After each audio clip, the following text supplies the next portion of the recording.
All right, Xfinity at Nashville. There is no grip in this track. So we're going to do our comfort picks for our steering ratio, 16:1 plus 2. Brake bias. I'm going to lower it. You know what? I'm going to go to 56. The thing is that, like, when you overdrive a corner, you can't really go over that 20% brake mark on entry without just sliding the tires and spinning out. Like, if you try to last resort stop the car and like 50% brake, your car is just spinning out. So this really punishes you for making mistakes, but you'll see that the way that I drag the brake in 1 and 2, I really want that low brake bias.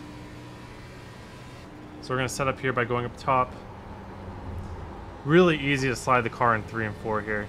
So we have to be a lot more careful in it than you think, but we'll see as we come back around. Decent run to the line. So we want to arc out the corner, but we still want to make it to the bottom, so we let off really early. We try to brake all the way down there. Don't quite make it, but that's okay. We can still pick up the throttle as long as we're rotating. And we're able to pretty comfortably get off the corner. 3 and 4, it's going to want to kick out on us mid-corner, so we want to get down there and just be patient. And straighten out the wheel. Drive straight up off the corner. There we go. Very good. Down here. Oh, almost into the 30s, but I'm going to bail it there because that was pretty much what I wanted to do. So let me show you guys what we did. So the thing about turn 1 and 2 is that it's really hard to reach the bottom without overslowing the car. You can even see by like the groove here how it doesn't really even quite go the yellow. If you get to the yellow, that is a little bit of speed, but you don't want to overslow the car to get there. So by overslow, I mean how much brake are we using?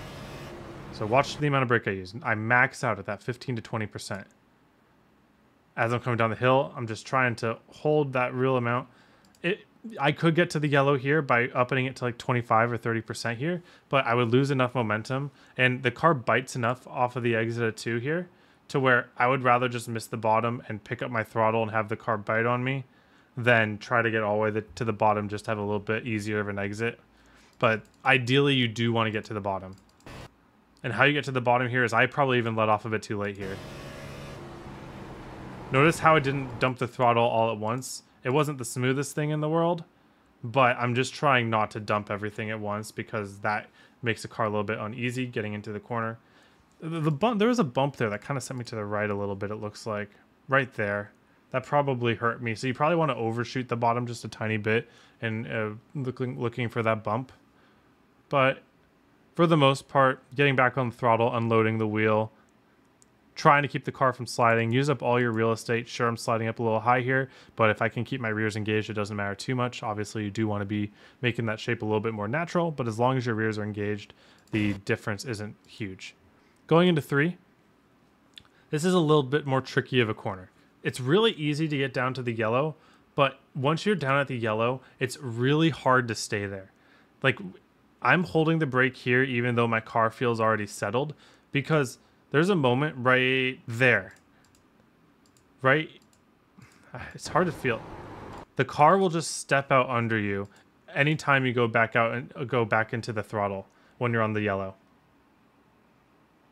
And so instead, I just go to 50 and I hold the 50. If you go to 70 instead of 50 right here, you're going straight up the track and you're not going to really hit the wall or anything if you just hold it, but it's a lot slower than keeping it on the yellow, even though it's getting loose. And then at some point, just saying, okay, I'm going to straighten out my wheel, get my rears to engage, and have it come up the track. And that's what I did here. So it's a really weird looking shape. Get to the bottom early. And the reason that I don't later apex this is because I found it really hard to use my trail brake to get down there much later than I am right now. Something about the narrow entry of the corner compared to shallow entry, compared to turn 1, where it's a lot harder to get that shape of an arc and still maintain your momentum. But my whole goal here was to engage my rears coming off the corner, and that helped me get a run back to the start-finish line. Line's going to be pretty much the same for long run, but with this car, on this type of track, on this heat, all about right rear management. Right front can come into play on long runs, of course, if you're overdriving the entry, but when you overdrive in this car, you're going to feel it in your rear before you feel it in your front because you're just going to have no grip. So our goal here is to just run a bunch of laps and just always be down here with a lot of grip. If we're gripped up, we're saving tire. If we're sliding around, then we're not. No real variation of lines either from what we did. Still gonna get out of the throttle early here. Really important not to overdrive the corner. See, it's a lot easier to get towards the bottom here. In fact, you see the time that I get back from being at the bottom. Probably worth about half a tenth at least. 3 and 4. Just don't overdrive these corners. That's the #1 thing. Sure, I can give up some time there, but that's okay. Nobody's gonna do anything if I give up half a tenth on corner entry. If they're close enough to set me into the corner, then maybe you can overdrive it a tiny bit, but when you're at least on your own, even when you're side by side, as long as nobody's on your bumper, really try to make that early entry, early smooth off throttle. Just make sure every tire is always engaged with the track. See, it's a little bit shallow here just because I'm really trying to get the bottom. I'm even waiting on full throttle a little bit longer just because of how hot the track is. Really waiting for that steering wheel to be pointed towards the straight direction. Getting down the yellow line. Using your trail brake just to make sure you're settled at the bottom. A lot of people will get off of that back onto the throttle too early. If you're shooting up the track under any sort of throttle exchange from the brake, that means that you're not holding your brake long enough. In Nashville, it's deceptively a long braking zone. So just keep that in mind. You just want to feel settled on the bottom. It should be easy. The moment you start making it hard for yourself is the moment that your car isn't going to like it, and it's going to be even more issues from there. Okay. Let me show you an example of overdriving a corner. So let's say that I don't go off my throttle at my same early. So you see I'm carrying a lot of speed into the corner. See, you hear that tire, you hear the slide.